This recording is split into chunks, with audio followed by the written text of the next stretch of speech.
serious about throwing the football too, but the types of sets and personnel groupings will be very similar to what we've done in the past. The plays themselves are very much the same. There are a few things, obviously, that Shotty believes in, route concepts and game concepts, things like that. But when you put it on the field, I think it'll look very similar in style. Well, what I will say in regards to that is that last year you had a quarterback that didn't have a lot of experience. So you had to, give Todd Gurley, you got Todd Gurley. So, yeah, for God's sake, give him the rock. And that kind of took the ball out of, what was the kid's name? Hudson Mason. Kind of takes the ball out of the hand of Hudson Mason and, and keeps him from making mistakes, throwing interceptions or what have you. And so, but now you have Nick Chubb, who's coming back.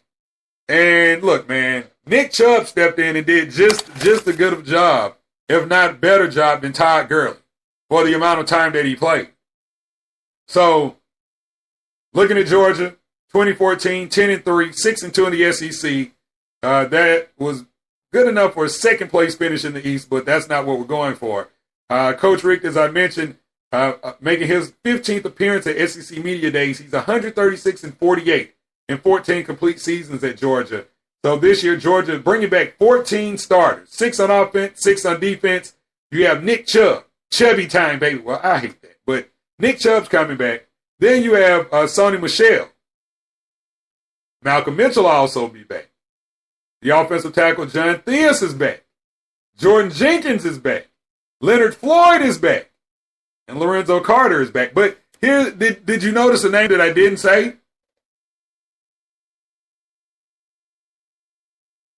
Where's Keith Marshall?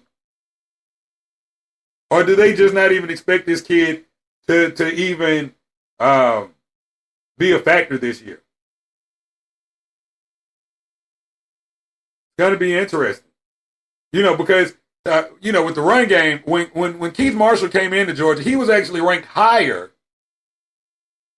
than Todd Gurley. But then, of course, once you get the talent out on the field, you realize what's what. And Gurley proved himself to be the better running back. But Nick Chubb has stepped on. And that's the thing about Georgia. Man, you got to get it in when you're at Georgia, because there's the chance that next year a running back will come in that'll be even better than you. And I think that's what's happening to Keith Marshall. I think he's those injuries. I think they have kind of moved him on down the depth chart, because, we were able to see Nick Chubb, we were able to see Sony Michel do good things back there in the backfield for the University of Georgia. Poor Keith Marshall. Well, I guess that's what pro days are all for. And maybe, maybe he gets out on the field this year and lights it up. But who knows? Now, looking at the strengths for the University of Georgia, of course, as I just mentioned, the run game is what it is with Chubb and Sony Michel. Then you have Malcolm Mitchell and Justin Scott Wesley. You got your tight end, Jeb Blazevich, who will be catching the ball. Now the thing that we're not sure of right now is who the quarterback's going to be. Not really sure about that. We went through this whole quarterback thing the other day, and it's going to be interesting to see who does what. Well, Bryce Ramsey is the projected starting quarterback, and he's the only one that actually has experience in the University of Georgia uniform. So we'll see what happens with that. It's going to be, like I said, it's going to be an interesting year. I mean, they do have Georgia predicted to win the SEC East, which means all right, so based on what I said earlier, that the media at the SEC Media Days has selected Auburn, or predicted that Auburn would win the SEC championship. I guess that means that Auburn would then beat Georgia for the SEC championship. I guess that's what they're saying. Okay. All right. Well, they still got to step out on the field. All right. A couple of key losses for the University of Georgia. Todd Gurley, of course, will definitely be missed. Ramik Wilson and Damian Swan. Now, here's something, again, as I give you the positives and the negatives, here's something if you're a Georgia fan that you want to hang your hat on when you talk about this power running game. 38 rushing touchdowns last season for UGA, one off the school record set by the 1971 team. And I think, I think that you're going to see that same thing with Michelle and Chubb this year. I would not be surprised if we saw both of these guys rush for 1,000 yards plus. Nick Chubb and Sonny Michel. It would not surprise me in the least bit. And it would be kind of awesome. But looking at the schedule this year, the Bulldogs kick things off against Louisiana Monroe, followed by Vandy, South Carolina, then Southern. Southern University? Is that? I'm not sure. It just says Southern. So that might be Southern University. Yeah, because I see Georgia Southern right here. Okay, so they take on Southern, Alabama, Tennessee, Missouri, Florida, Kentucky, Auburn, Georgia Southern, and then Georgia Tech.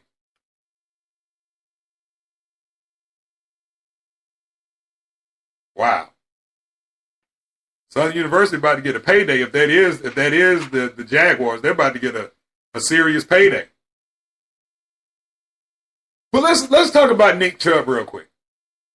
And then we'll do On This Day, and then I have what didn't I talk about? We talked about shaved cats. We'll talk about delicious girls and Jesus, or at least we'll try to before we get out of here. But Nick Chubb rushed for 1,300 yards last year. Actually, 1,323 yards and 12 touchdowns over 8 games. And of course, in the Belt Bowl, the coveted Belt Bowl, in the Belt Bowl, he rushed for nearly 300 yards, 266 and 2 touchdowns. And here's a guy that me watching, and because I never played football, I'm kind of a novice, but when I look at these guys, I think I know what I'm seeing. And for all accounts, it looks like Nick Chubb has great vision for a running back and can make those lateral cuts and get away from defenders. And so if that is true, and, again, I'm not the football expert here, but I think I know what I see when I see it. I think that this is going to be a special year for this guy. I don't see it, barring injury. I see no reason why this shouldn't be a great season for not only for Nick Chubb, but for the University of Georgia. All right, so as I mentioned before we get out of here, we will definitely do On This Day, and once we have it queued up, we will do it. Here we go. And now, the Sports Kings take a look back on this day. Oh, man. Really, really quick. On this day, in 1950, the largest crowd in sporting history was 199,854. They watched Uruguay defeat Brazil in the World Cup soccer finals in Rio de Janeiro, Brazil. 1964, Little League Baseball Incorporated was granted a federal charter unanimously by the United States Senate and House of Representatives. In 1970, the Pittsburgh Pirates played their first game at Three River Stadium. And in 1985, the All-Star Game, televised on NBC, was the first program broadcast in stereo by a TV network. And you know what? I never understood what that meant. We're broadcasting in stereo. I mean, because on the TV, I don't know. I know there's a difference between stereo and mono, but I don't really, I don't know. I don't know. I thought that meant you had to hook up like a stereo to your TV to be able to hear it better. But I never got that when they said we're broadcasting in stereo. Okay. What's the difference between mono and stereo on the TV? I never got that. Oh, you know what? Before we get to these weird stories, I have something that I want to make sure that I do mention. And that was I talked about it earlier, and that was about Plaxico Burress. How much time we? 5 minutes. All right, so Plaxico Burress was called out by Nick Saban Wednesday after the coach called the timetable for players to receive feedback on their NFL prospects to be pushed back because it was a distraction. Now, Plaxico Burress, for those of you that remember, played at Michigan State under Nick Saban. Now, he went on Twitter and basically ripped into Nick Saban, saying that basically he was a liar. Now, here are the tweets. Nick Saban looked at his players in the face at the Duff, I guess that's the stadium, said he wasn't leaving. I'm committed to the program and was gone the next day. True story. Then the next tweet, it came 2 minutes later. Now Nick Saban, players are being distracted by the NFL and chasing a dream. Ha ha. Tell your story, Nick. LSU showed you the money. You was gone. Ha. Was that the last? Okay, here we go. And then this one was, okay, I recall Nick Saban telling me to stay in school, finish what I started. I wasn't first round pick, and he left for LSU before the season was over. And he continued. Now Nick Saban goes on TV saying the kids are distracted. Well, the kids are just chasing their dreams, the same dreams that you were. Let's see, were there more tweets? No, that was it. Yeah. All right. So, kind of weird. The Plaxico Burress. I mean, I don't really get into all of that. You know, oh, coach, you lied to me. You said you would go be here for me, and now you left. Like, I don't really get into all of that stuff because at the end of the day, it's all about bread.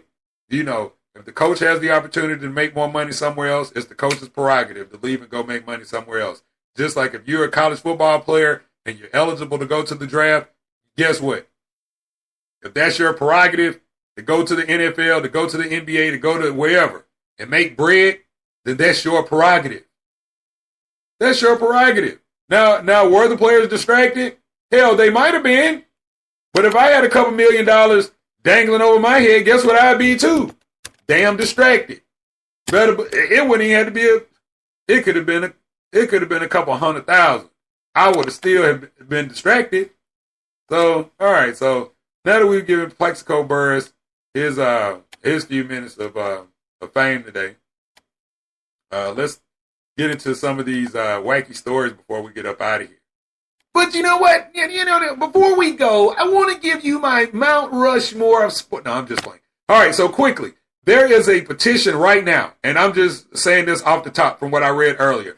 If you go to AtlantaBusinessChronicle.com, it's there. But there is a petition right now, and I know it's going to sound foolish, but someone has filed a petition with the House and the governor's office to have, the big thing. All right. There's a big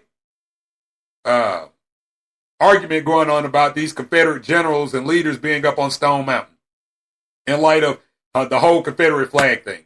Well, there is a petition in the governor's office and in the House of Representatives asking the state to actually go up on the side of Stone Mountain and engrave Andre Benjamin and Antoine Patton, outcast, on the side of Stone Mountain, along with those Confederate generals.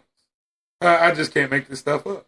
All right, so trying to find a story about Jesus. Okay, here we go. And we have exactly 1 minute and 20 seconds. All right, here we go. A South Carolina woman is in trouble for mistaking her belief of a higher power would pick up her tab at a Myrtle Beach restaurant. April Yates was arrested Sunday after saying Jesus would cover her bill. Jesus will cover her bill. Police say the 51-year-old woman had been hanging out at a seafood restaurant for several hours and was disturbing other customers. Employees tried to get her to pay her $26 bill and leave, but Yates said she didn't have the money and insisted Jesus would cover it. And of course, police came and hauled her off to jail for defrauding a restaurant. You know what she should have done? She should have called Russell Wilson. That dude has a direct line to Jesus. Well, at least that's what he said. Anyway, folks, tomorrow will be a best of. Big Mike said he's going to post a big best of because I will be out of town. And so